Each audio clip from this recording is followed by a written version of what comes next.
Welcome back, guys. We're the Three Dudes of Horror. I'm Worm Boy. Damien. And Toots. Today we'll be reviewing a movie we just saw, Get Out. Toots, what are your takes on it? Yeah, well, the reason Worm Boy's asking me is, Worm Boy and Damien have already seen the movie. I didn't see it at theaters. I actually saw it a few minutes ago. I actually finished watching it probably about 10-20 minutes ago. But I really liked it. I thought it was very entertaining. I would say there were some cliches, but not really, because I knew something was off with the family. I just didn't know where the story was going to go. So that's actually what made this very suspenseful, is the fact that, I didn't know where, was the main character going to win? Was he going to get away? Was he going to end up like, the other, I don't know, servants, I guess you could say. Yeah, the possessed individuals. As I call them. Yeah. I was like, they're hypnotized.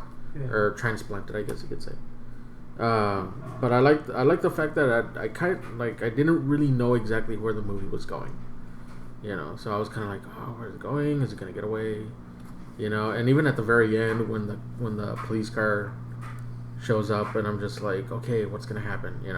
And it wasn't a police car; it was an airport. And I agree with you too, because it kept me on edge. I really didn't know what was gonna happen, and I think that's what made the movie even much better for me, because you don't expect the things that happen the way they happen, and I'm like, oh my god, like this is what happened. Yeah, like I knew something. Like I was like, the daughter's gonna be in on it somehow.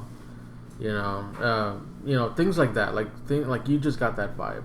But other than that, it was like, okay, where is it gonna go? And I regret not seeing this at theaters. I really regret not seeing this at theaters. Hell, even the dollar theater, I wouldn't mind going to see it. I thought this would have been worth the full price of a ticket. Oh yeah, definitely. And Damien?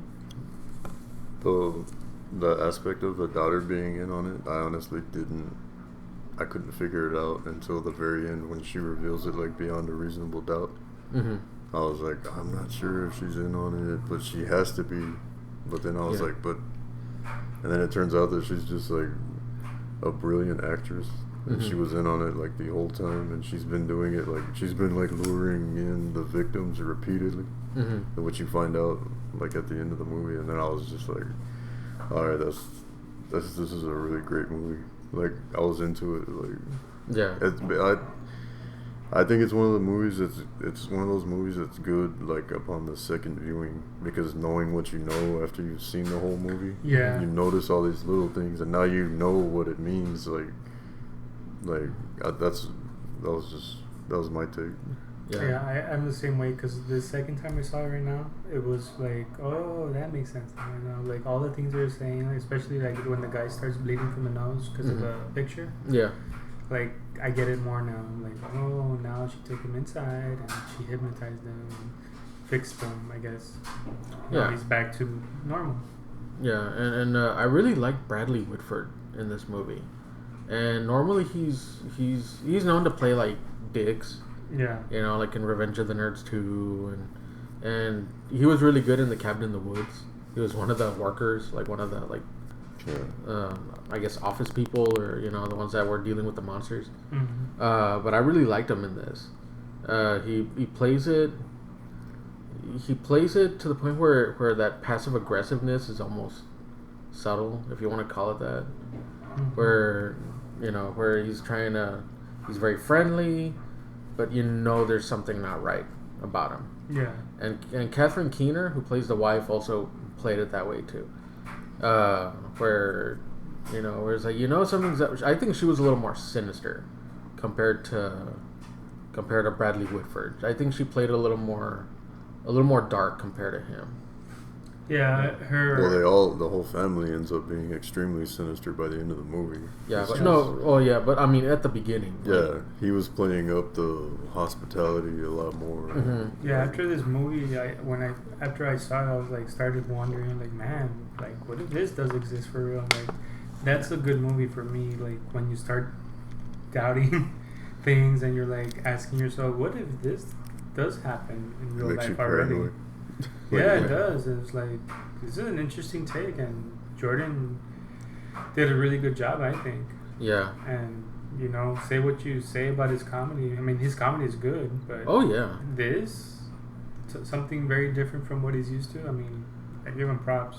Yeah, and after the movie, I saw the alternate ending, or we saw the alternate ending, and I'm actually glad they went with the original, and the theatrical one, because while I was watching the movie, towards the end, I was like, oh, he's probably gonna get arrested, and then how's he gonna get out now, and you know, so to me, it felt like it would have defeated the purpose, even though he technically won. Mm-hmm. I think it would have defeated the purpose of the character getting away if he would actually ended up in jail, Yeah. or prison. But I'm actually glad that they played it how they originally did, where Rod comes and saves him, and he's just like, "I'm TS motherfucking A." Yeah. Yeah, I like that character. He was funny. Mm-hmm. Like, I think they didn't do too much comedy in the movie, but when it did come to comedy, he was my favorite. And I'm glad that he was the comic relief, but he also played it serious when he had to play it serious. Yeah, when he was researching and trying to get help and you know, trying to find the location of the house. Yeah. You know, so I'm glad that they kind of did it that way instead of him just cracking joke after joke after joke and then not taking anything seriously. Yeah. Well, the ending where I forgot the main character's name. I was thinking of the actor's name, Daniel Kaluuya, but the main character, what was his name? Chris. The ending where he's in prison. That was the ending that Jordan Peele intended to be the actual ending of the movie, but when they were showing it in screenings, the audience didn't like it because, like you said, they wanted to see him, you know, be Prevail. Yeah. And the whole thing there is like, you as the audience know that he's innocent. You know that, you know, he was defending himself, and he everything he did was out of self-defense. But that was supposed to be like, Jordan Peele was making a statement about what he thought about the current, you know, justice system, where It doesn't matter. No, where he feels that there's a lot of black men that are in jail unjustly, and he was just like another casualty of that. He was in jail and he was completely innocent, but the audiences weren't responding to that ending, so that's why he changed it for the theatrical. Yeah. And I prefer that ending, the original ending. The second one I saw, I was like, yeah, I don't know. It lacked the surprise effect for me. Like, yeah, when you put the Jordan, when you told me Jordan Peele's perspective, I'm like, okay, I could see how that ending would work. It was like social commentary. Yeah, because you know that Chris is innocent, and it's so painful to see him, and he is content to just be in jail because he says twice to Rod, he says, I stopped him, so I'm good. Yeah, I stopped him, so just don't bother trying to fight for me, because he knew he wasn't going to get out. Yeah. So yeah, but the entire movie to an extent was a social commentary. Yeah. Well, yeah. Big time. I mean, the part that did freak me out the most, I would say, was when he was outside and the guy just running. Yeah. I forgot his name, but that creeped me out when I first saw it. Yeah, and then I love the way I'm trying to remember the characters' names, like the one that was like the grandma and the grandpa. Georgina. Yeah, Georgina and was it Walter? Walt, yeah. Yeah. Like, I like the way they played it, you know, very off kilter.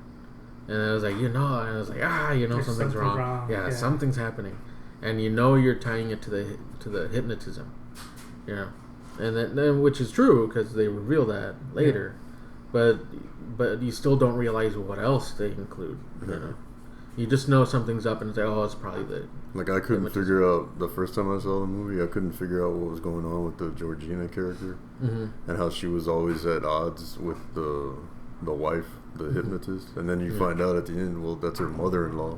Yeah. So they're just it's just that bickering between mother-in-law, you know, Yeah. which I never would have saw coming. Like you were thinking it was something, you know, Like she was just being insubordinate or something. yeah. Yeah. And then it turns out like she's not Georgina, she's her mother-in-law, Yeah. Yeah. transplanted into the new body. So Yeah, but I really like the way that they portrayed those little subtle, intonations where it was like, "Wow, a real good catch," like things like that, like that all like their tone, and just the way even with Georgina, where she looks like a part of her wants to escape, wants to snap out of it, she almost got out for a second. Yeah, she almost and the grandma got her back in. Yeah, and then it makes perfect sense when Stephen Root's character is saying, "Well, and that, you'll still be there. You just won't be in control." That's one of those moments that, upon second viewing, now you know what's going on, and it makes it a lot better. Yeah. And the part that really creeped me out upon second viewing was the character Andre that gets abducted at the very beginning of the movie. Yeah. When you see him again, and you, upon the first viewing, you still think it's him, but he's been brainwashed or something. But now he's actually an old man that got transplanted into that body. Yeah. The part where they're at the party, I guess, and he's slowly turning.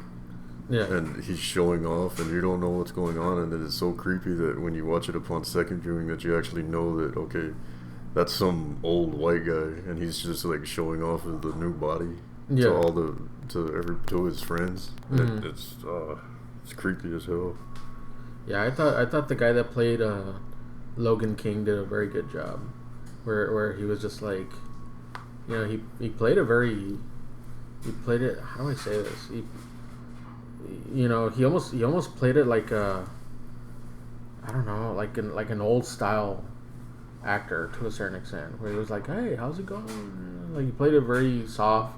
And then that's what I'm saying. You find out, like at the end, he actually is an old man, and he's behaving like how an old man would. Yeah. In a social situation. Yeah. I know I'm gonna sound like sadistic, but at the end where he's choking her, I wish, well, in the first ending, the theoretical version, I would have hoped he would have killed her, but of course he lets go, and then the cop comes, or the TSA agent comes. And I think the only thing that stopped him was the trauma that the character went through because of the circumstances of his mom's death. Yeah. And that's why he got out and got Georgina also in the car. Yeah. Because at that point, I don't think he realized who she was. Like he didn't actually know that she was the grandma. No, because he just knew she was under the influence of the whole procedure, but and then again, it's with the character he thought was his girlfriend. When he's choking her on the street, it's like, okay, it's another woman on the street, like the circumstances of how his mother died. Yeah. And that's why he couldn't go through with it. But even then, when he goes with Rod and they drive away, it's still more or less kind of the same thing. Where, well, yeah, she's there, but then she's left her to die. Yeah. Well, I don't think she dies. Well, I'm pretty sure she dies at some point. Well, I think that last shot where she's watching him drive away. Yeah, I think that's. I think you're supposed to see her actually die. Yeah. Like her face just gets blank. Like I guess for me it's like I need to see it full on like that. If not, I'm like, there's still someone could have showed up and helped her, real quick or something. That's why I say with the alternate ending, when the cop showed up, I still think that she might have survived, because you really don't see her die. And you'll kind of see her close her eyes, but usually when you're choked, regardless of who you are, you will put up a struggle because your body will do that. I don't care how evil or how sinister you are. If somebody's choking you, you're still gonna react to it. Right. So that's why with the alternate ending, I was thinking. Let's see. Can I choke you right now? Yeah, you can try it out. You can try it out. See what happens. I'm gonna choke Toots right now, guys. I'm just joking. No, but I think overall the movie was really good. Yeah, it was really good. It was really, really out good. of 10, I probably give it like an 8, around that range, 8.5 stars. Yeah, Yeah, I I would would actually give it a 9 for sure. I thought it was really good, and I thought it was really fresh and original as a horror movie. Yeah. Like that's what we need. That's what we need in the genre. Like movies like that, completely original idea, concept for a horror movie. Like, I would give it at least a 9. Yeah, probably 9.5. Yeah, I would give it like an 8.5 to a 9. Yeah, it's one of those. We need more of these movies where you know something's up, you know something's not right, but you still can't put your finger on it. Yeah, as opposed to other movies where you know something's not right, but you can. It's very predictable. Yeah, you predict, and it's like, oh, we already know what's gonna happen next. And this one was hard to predict. Yeah, this one I was had really no hard fucking to predict. idea, to be honest. And I'm sure there was some people out there that kind of figured it out more or less like along the way. But I think most of us, we couldn't really see what was happening until it was actually happening. Yeah, you know, and that's the good thing about suspense. And that's the thing that a lot of horror movies are missing nowadays. Everyone's all into the jump scare, although it seems to have kind of died down a bit, where everyone's going into the jump scare and it's just a cat, or it's just your friend, or it's the monster. But it's that suspense that has to build it up first. You know, there has to be a payoff. Yeah, but I do recommend it, guys, if you want to see a good horror movie, suspense. Action. I think it didn't have too much action, but it was good. It did. It had quite a bit of violence towards the end. At the very end. At the very end, yeah.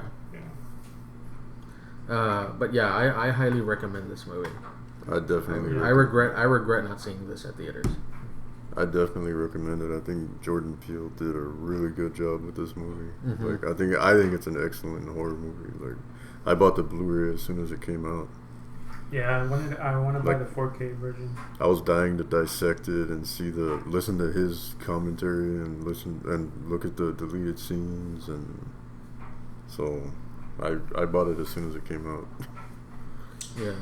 Well, guys, that's our review of the movie Get Out. Let us know what you think of the review and leave your comments, and also subscribe to us on Facebook if you have a Facebook account. We're the Three Dudes of Horror. I'm Ruben.